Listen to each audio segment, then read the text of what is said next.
నమస్తే, welcome to view point. AP CM Chandrababu Naidu పేరు వచ్చినప్పుడు చాలా పేర్లు వినబడుతూ ఉంటాయి. అభివృద్ధికి కేర్ ఆఫ్ బాబు, సంక్షేమానికి బాబు, అలాగే డెవలప్మెంట్కి బాబు, టెక్నాలజీకి బాబు, హైటెక్ బాబు అండ్ ఇంకా చాలా ఇలా ఇటీవల కాలంలోనే ఏఐకి సంబంధించి కూడా ఒక స్పెషల్గా ఏపీలో చేపట్టబోతున్నారు. ఇలాంటివి రకరకాలుగా చంద్రబాబు నాయుడు గారి గురించి మనం వింటూ ఉంటాం. అయితే అసలు ఏపీ సీఎం చంద్రబాబు గారిని ఇప్పుడు మనం ఏమనాలంటే గిన్నీస్ బాబు అని కూడా అనొచ్చు. ఎందుకో తెలుసా?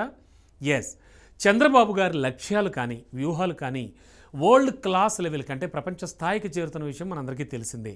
అంటే ఆయన వేసే ప్రతి అడుగు కూడా వరల్డ్ క్లాస్ లెవెల్లోనే ఉంటుంది. మరి ఈ క్రమంలో చూస్తే అమరావతి రాజధాని ఒక ప్రపంచ స్థాయి నగరంగా కూడా మారబోతోంది. ఎస్, ఎలా అంటే పెట్టుబడులు కానీ పారిశ్రామికీకరణ ఇలాంటివి కూడా వరల్డ్ క్లాస్ లెవెల్లోనే ఉంటున్నాయి ఆయన ఆలోచనలన్నీ కూడా. మరి ఇప్పుడు తాజాగా మరో ప్రపంచ స్థాయి కార్యక్రమానికి శ్రీకారం చుట్టారు. అది కూడా గిన్నీస్ రికార్డును సాధించాలనేటువంటి లక్ష్యంతో ఆయన ముందుకు సాగుతున్నారు. అదేమిటంటే అంతర్జాతీయ యోగా దినోత్సవం. తెలుసు కదా, ఎవ్రీ ఇయర్ జూన్ 21న జరుపుకుంటూ ఉంటాం.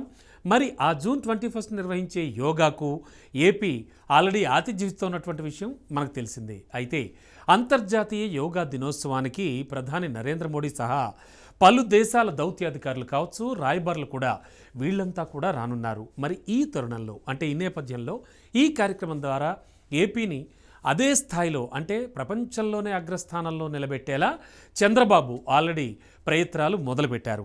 మహానాడులో కూడా ఈ విషయం ఆయన చెప్పుకురావడం జరిగింది. ఇదిలా ఉంటే ఇప్పుడు ఈ కార్యక్రమాన్ని గిన్నీస్లో ఎక్కేలా కూడా ప్లాన్ ప్రకారంగా ఫాలో అవుతున్నారు, చేస్తున్నారు. ఏంటో తెలుసా? ఇంటర్నేషనల్ యోగా డేని జూన్ 21న విశాఖలో గ్రాండ్ లెవెల్లో నిర్వహించాలని నిర్ణయం తీసుకున్నారు. ఎలాగో తెలుసా? ఆర్కే బీచ్లో సుమారు 5 లక్షల మందికి పైగా ఆధ్వర్యంలో నిర్వహించేటువంటి ఈ యోగా డేకి సంబంధించి అత్యంత ప్రాధాన్యం ఇస్తున్నటువంటి సీఎం చంద్రబాబు దీన్ని గిన్నీస్ రికార్డులో చేరేలా ప్రయత్నం చేస్తున్నారు. అంతేకాదు, ప్రధాని మోడీ సొంత రాష్ట్రం అయినటువంటి గుజరాత్లో ఉన్న సూరత్లో నిర్వహించినటువంటి యోగా డే సందర్భంగా 1,900,000 మంది ఒకేసారి పాల్గొన్నారు. అది మనకు తెలుసు. అయితే ఈ రికార్డ్ సహా అన్ని రికార్డులను కూడా అధిగమించాలనేటువంటి ఆలోచనతో ప్రయత్నిస్తున్నారు. ఇక ఇందులో భాగంగానే ఈ యోగా డేకి 5 లక్షల మందిని ఆహ్వానిస్తున్నారు చంద్రబాబు. అంతేనా, వరల్డ్ లెవెల్లో అంటే ప్రపంచ స్థాయిలో దీన్ని నిర్వహించి గిన్నీస్ రికార్డును కూడా సొంతం చేసుకోవడానికి వీలుగా ఏర్పాట్లు కూడా చేస్తున్నారు. మరి ఈ నేపథ్యంలోనే ఈవెంట్లన్నీ కూడా చాలా ఘనంగా అట్టహాసంగా నిర్వహించడంలో చాలా ఎక్స్పీరియన్స్ ఉన్నటువంటి సంస్థలన్నింటికీ కూడా ఆర్గనైజేషన్స్కి ప్రభుత్వం ఆల్రెడీ వెల్కమ్ చెప్తోంది. వీళ్ళకి టెండర్లనిచ్చి యోగాను ఒక ఇంటర్నేషనల్ లెవెల్లో నిర్వహించి గిన్నీస్ బుక్లో ఒక రికార్డు సృష్టించాలని, తద్వారా ఏపీని ఒక ఇంటర్నేషనల్ మ్యాప్లో అంతా గుర్తుంచుకునేలా చేయాలని కూడా భావిస్తూ ఉన్నారు. ఏది ఏమైనా హైటెక్ బాబు ఇక్కడి నుంచి కూడా మనం గిన్నీస్ బాబు అని కూడా పిలవాలి అని కూడా అనిపిస్తోంది అంటున్నారు చాలామంది నెటిజన్స్ ఈ వార్త విన్నాక.